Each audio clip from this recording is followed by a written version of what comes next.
All right, second grade, we are back and ready to learn some more about how to draw 3D shapes or, oh, I hope you remember, what are they called?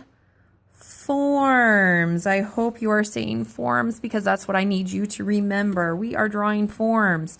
Now there are two forms on my paper right now, and they're exactly the same. They're just shown at different angles.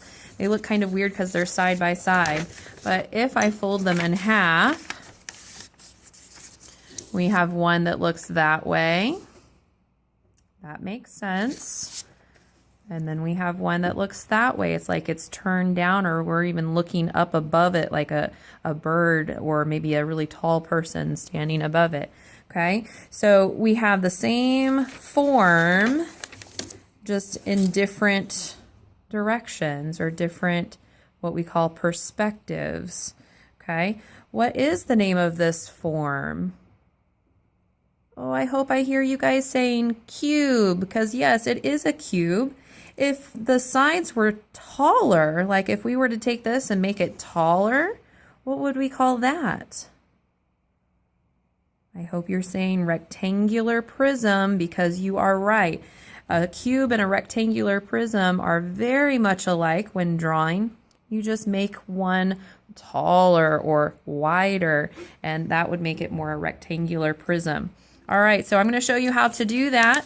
Let's go ahead and get out a piece of clean paper, and I have my paper going side to side horizontally. You can do the same. I have my pencil. I have an eraser. Boy, these things are gross. Take good care of our erasers. All right, here we go. So I'm going to show you how to make a cube. And this is one of the easier ways to make it. This is like easier than you even think you know how, okay? So I'm gonna start over here on this side of my paper, and I'm gonna make two vertical lines. Vertical lines are going up and down. They're about the same size, and I hope you're drawing lightly, because Mrs. Thien wants you to draw lightly, right? Oh yeah, it's much easier to erase. You guys found that out. All right, now I'm going to make a third line, and I'm going to do it in the middle, but I want this line to be longer. It's longer. See, these are short, and this one's longer. The one in the middle is longer.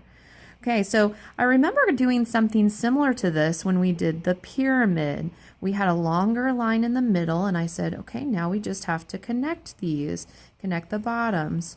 So there's, and guess what? We do the same to the top. Does that look like a cube? Looks kind of weird, doesn't it? It does. It kind of looks like two trapezoids side by side, doesn't it? It's almost like it's a symmetrical shape. You guys probably don't know that yet. We'll learn that next year in third grade. Okay, so anyway, we need some shadow, right? We need some value. So I'm going to put a sun just right up here in the middle of my paper. There we go. Here's my sun. I'm going to draw it differently than I did last time. Ooh. All right, so my sun is shining down onto my cube or my rectangular prism if it was taller. It kind of looks like it now. Okay, and so if the sun is shining down here, where would the shadow be? Would it be here? I hope you said no. You're right. It's over here. All right, so over here, I'm going to use my pencil, and I'm going to color it in nice and neat, trying to stay inside the lines, trying to keep it nice and even.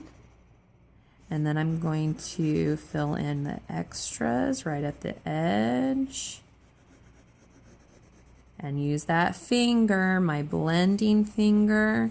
Smooth that over. Makes it look nice and neat. And look, I've got some on my finger. Pretty cool. It looks like metal, doesn't it?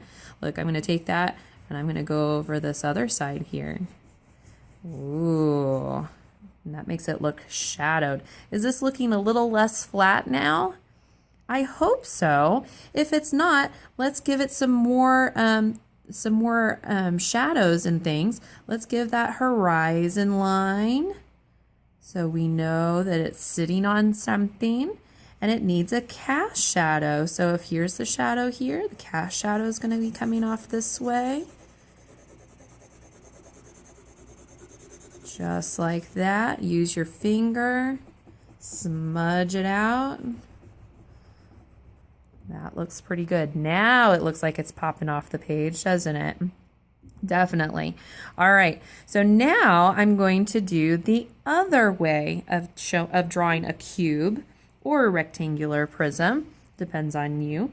Okay, so we started out last time with 2 lines. So go ahead and draw 2 lines on the other side of your paper. Now this time I'm going to make another line, but this time I'm going to start lower. See how these lines are starting about the same height? Well, I'm going to go a little bit lower, and I'm going to make another line just like it in the middle, and I'm going lower too. So see, it's like there's an angle there, right? Ooh, you're starting to see how it's going to work. Okay, so just like before, we're going to connect the bottom. Zoop, zoop. Now we're seeing it. And what do you think about up here? Yes? Oh, yes. Zoop. Kind of looks like an open book, doesn't it? Okay, now this is where it gets a little tricky, okay? So bear with me.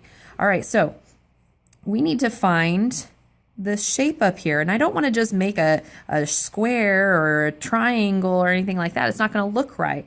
So to make it look right, notice this line and this line are the same. Well, this line is going to copy this line. Try to make it go in the same direction. See that? This line, and this line are all the same, right? Well, guess what? This line and this line are the same. So this line and this line, let's make this line the same. Look at that. It's the same, isn't it? Does that look like a cube? Pretty close. It looks a little wide. It might be more of a rectangular prism, but you catch my drift. Okay, I'm going to extend my horizon line. Make sure you don't go all the way through it. Jump over. It's solid. We can't see through it. There we go. There's our horizon line. My sun is shining down at, oh, the shadow side is going to be on the other side than that one, right? Because the sun's here in the middle. So over here, I'm going to color this side in. Nice and neat, staying inside the lines as best as I can. If you go outside the lines, no big deal. Just try your best. That's all I ever ask. All right, there we go. There's a nice little shadow. Look at this. I'm going to bring it in over here too, because this looks like it needs a little shadow. Look at that. I've got a dark shadow and then I've got a light shadow. I'm going to leave the top alone though, because guess what? That sun's shining down on it. I bet it's nice and bright up there. I'm just going to leave it like that.